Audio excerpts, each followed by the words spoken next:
కొలమానం లేనటువంటి, ఇంత అని చెప్పడానికి వీలుగానటువంటి ఆనందాన్ని బ్రహ్మ అంటారు. దాంతో పిలిచి లేదు. ఇంకా చూడండి, మీరు ఉదాహరణకి ఒక సముద్రం గురించి చెప్పాలి అని అనుకుంటారు అనుకోండి. సముద్రాన్ని పోల్చడానికి ఏముంటుంది కొంచెం, అన్నింటికంటే అల్టిమేట్ సముద్రమే. ఇంకా నదులు చెరువులు ఇంకా పోల్చడానికి ఇంకేముండదు.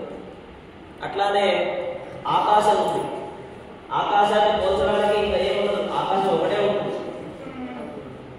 అలా బ్రహ్మలో నుంచి చూడండి, ఒక పాట బ్రహ్మలో నుంచి దైవం ఉన్నదా ఉందా లేదా?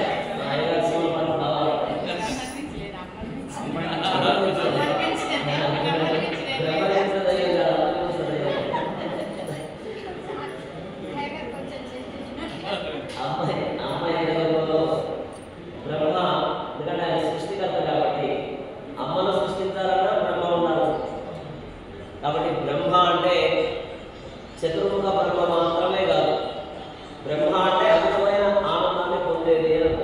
చూడండి, మీరు మధ్యాహ్నం ప్రజావాణం చేసినప్పుడు అవన్నీ వింటూ ఉంటే ఏదో తెలియదు కారణం. నిన్న యజ్ఞం చేసేటప్పుడు నిన్న భాస్కర్ గారు అంటున్నారు, నరసింహస్వామి ఆ స్తోత్రాలు అవి చదువుతూ ఉంటే అసలు ఏదో ఒక వెలకట్టలేని ఆనందం, కోట్ల రూపాయలు ఇచ్చిన అలాంటి ఆనందం అనేది దొరకదు. తర్వాత ఇందాక వాహనాలు పోస్తూ ఉన్నారు, అదే ఒక ఆనందం. ఇది అల్టిమేట్ అన్నట్టు. మీరు ఎన్ని పెళ్లి చేసినా, ఎన్ని దావత్లు చేసినా, ఎన్ని కిట్టి పార్టీలు చేసినా, ఎన్ని రీల్స్ చేసినా, ఈ మధ్యన అన్ని రీల్స్ బాగా చేస్తున్నారు. ఎన్ని రీల్స్ చేసినా, ఏమి చేసినా కూడా ఈ ఆనందం రాదు. ఆనందం కాసేపే. చాలా మంది ఎన్నో ఫోటోలు షూట్లు చేస్తూ ఉన్నారు. వాటన్నిటి వల్ల మీకు ఏదో ఊరికే చేయాలంటే ఎంత తొందరగా అయిపోతే బాగుంటుంది అని అనిపిస్తుంది. ఇంకాసేపు ఉంటే బాగుంటుంది, ఇంకాసేపు చూస్తే బాగుంటుంది. పనులు కాస్త తొందరగా ముగించుకొని రావాలి, ఆనందాన్ని పొందాలి. భక్తులందరూ కలిసి ఆనందాన్ని, అమితమైనటువంటి ఆనందాన్ని పొందాలి అని అనుకునేదే బ్రహ్మోత్సవం. బ్రహ్మోత్సవం అంటే సినిమా మీద కాదు. బ్రహ్మోత్సవం అంటే అందరూ కలిసి ఆనందంతో జరుపుకునేది అని అంటారు. ఇంకొక అర్థం ఏంటంటే, చతుర్ముఖ బ్రహ్మ మొట్టమొదటిసారి శ్రీమన్నారాయణుడికి ఉత్సవం జరిగాడు. అందుకే దానికి బ్రహ్మోత్సవం అని పేరు వచ్చింది. ఉత్సవం అని, మహోత్సవం అని, బ్రహ్మోత్సవం అని 3 పేర్లతో పిలుస్తారు. అటువంటి ఈ బ్రహ్మోత్సవాల్లో మరి దాన్ని ఏం చేశారు? ఏదో అన్నం వేశారు, పాటలు పాడారు, దానికి అనుగుణంగా ఆ వాయిద్యకారుడు ఏదో కొట్టాడు అని అంటే దాన్ని ఏమంటారంటే బలిహరణ. ఈ ఆలయాన్ని 365 రోజులు 24/7 24 గంటలు ప్రతి క్షణం ఆలయాన్ని రక్షిస్తూనే ఉంటారు. ఎవరు? అష్టదిక్పాలకులు. ఇంకా అక్కడ రాగాలలో బలిపీఠాలు అంటున్నాడు. 8 దిక్కులా ఉంటాయి. అవి ప్రతిష్ఠ చేసినప్పుడే ఆ బలిపీఠాలను కూడా ఏర్పాటు చేసి ఆయా దేవతల్ని ఆహ్వానం చేస్తారు. ఇంద్రుడు, అగ్నిదేవుడు, దేవత దిక్పాలకులు అంటారు. ఆయా దేవతలకి ప్రతిరోజు కూడా మీకు రోజు కూడా ఉండొచ్చు. ప్రతిరోజు స్వామికి నైవేద్యం పెట్టిన తర్వాత వాటన్నిటి కూడా బలిహరణ అని అన్నం పెడతారు. ఒక ఈ బ్రహ్మోత్సవాల్లో మాత్రం ఇందాక మనం చెప్పినట్టుగా రాగతాల యుద్ధంగా వాటికి వేస్తారు. మామూలుగా అయితే 4 ఉంటాయి.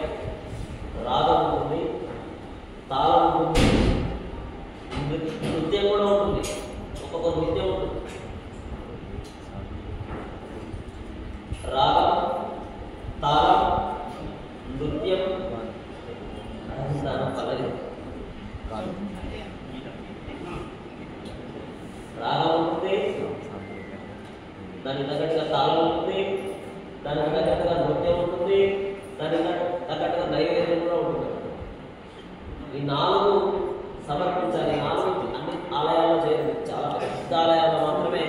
ఎందుకంటే అన్నిటికీ వీలు రాగం అంటే నేను చెప్తాను, రాగం అంటే నృత్యం చేయాలంటే దానికి తగ్గట్టుగా నృత్యం ఉంటుంది. కృష్ణ కృత్రిమ నృత్యం అని ఏదేదో నృత్యాలు ఉంటాయి. ఇలా వారికి ఈ 5 రోజుల పాటు మాత్రమే ఈ బలిహరణ వేయడం జరుగుతుంది. అలా వేయడం వల్ల ఏమవుతుంది, దేవతలంతా ఆనందపడతారు. చూడండి, మనకే ఆ పాట ఆ శబ్దం వింటూ ఉంటే వదిలిపెడితే నృత్యం చేయాలి అని అనిపిస్తుంది మనసులో, కుతూహలం ఉత్సాహం. సరే కనీసం స్టెప్పులు వేయకపోయినా మనసులో ఏదో స్టెప్పులు వేసినట్టుగా ఊహించుకుంటుంటారు కదా. కొద్దిమంది ఏమో ఇలా ఇలా ఇలా ఇలా అంటుంటారు. మా మొదటి గారైతే అసలు తలవడ పైకి ఇద్దరు తీసుకుంటే అట్లా ఒక్కొక్క రీతిగా ఆనందాన్ని వ్యక్తపరుస్తూ ఉంటారు. మా రామకృష్ణయ్య గారు ఏమో లోపల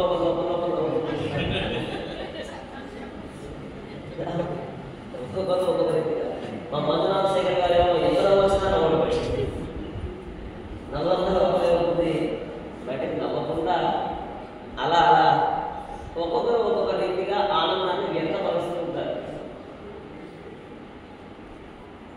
ఈ సమయంలో ఈ రాగతాళయుక్తంగా వేసేటటువంటి ఆ బలిహరణ ఆలయాన్ని రక్షిస్తూ ఉన్నందుకు గుర్తుగా వాళ్ళకి మరింత రక్షణ చేయాలి, కాపాడాలి అని చెప్పి సమర్పిస్తారు. ఇప్పుడు ఆ కార్యక్రమం పూర్తయింది. మరి ఇప్పుడు ఏం చేస్తున్నారు, విశ్వక్సేన ఆరాధన పుణ్యాహవాచనం చేసిన తర్వాత భేరీ తాళన, దీన్ని భేరీ అని అంటారు. వాయిద్యాల్లో కూడా దేవతలు ఉంటారు. ఈ మంగళ వాయిద్యాలు అంటే ఇంకేదో మనం డబ్బులు ఇచ్చాం వాళ్ళు వచ్చారు, అది కూడా ఒక విద్య. అది కూడా అందుకనే దానికి పేరు మంగళ వాయిద్యం అని పేరు. శుభాలుగా పెంచుకున్నాం, అశుభాలు పెంచుకోం మళ్ళీ వాళ్ళకి వాయిద్యకారులు. ఇందులో కూడా ఆయా దేవతలు ఉంటారు. బ్రహ్మ, తర్వాత సరస్వతి, తర్వాత ఋషులు, రంభాది అప్సరసలు, వాళ్ళంతా ఇందులో ఆవాహనం షోడశోపచార పూజ అయిన తర్వాత ఆ వాయించేటటువంటి వాయిద్యకారులు కూడా చంద్ర తాంబూలాలు ఇవ్వడం జరుగుతుంది. తర్వాత దేవతాహ్వానం. నేను చెప్తున్నాను కదా, దేవతలాన్ని